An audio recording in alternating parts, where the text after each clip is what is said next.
Héros de l'indépendance haïtienne, originaire du Bénin, le général Toussaint Louverture reçoit des hommages sur sa terre d'origine. Né esclave à Saint-Domingue aux Amériques, Toussaint Louverture a été affranchi dans sa 33e année.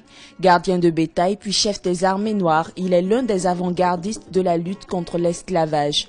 En 1791, il devient le précurseur de l'indépendance de Haïti, première nation noire libre au monde. Il est fils du premier roi d'Alada, ancien royaume-fond du Bénin.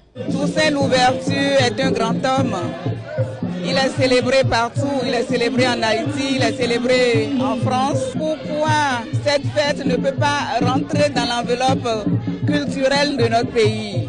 Parce que c'est quand même un digne fils du Bénin.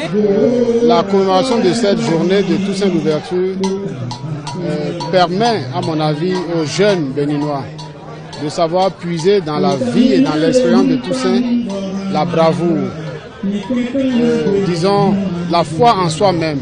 Défenseur de la libération des esclaves haïtiens, il est devenu une figure historique dans le mouvement d'émancipation des Noirs en Amérique et symbolise le lien fort qui unit le Bénin à Haïti.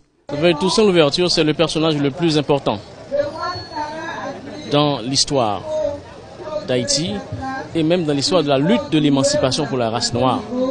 Donc c'est un personnage très vénéré en Haïti.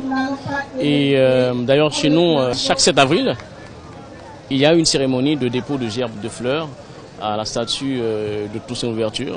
À travers le monde, de nombreux monuments portent le nom du père de l'indépendance haïtienne. Pour lui rendre hommage, la ville d'Alada compte s'atteler à reconstituer son arbre généalogique et un musée pour retracer son histoire.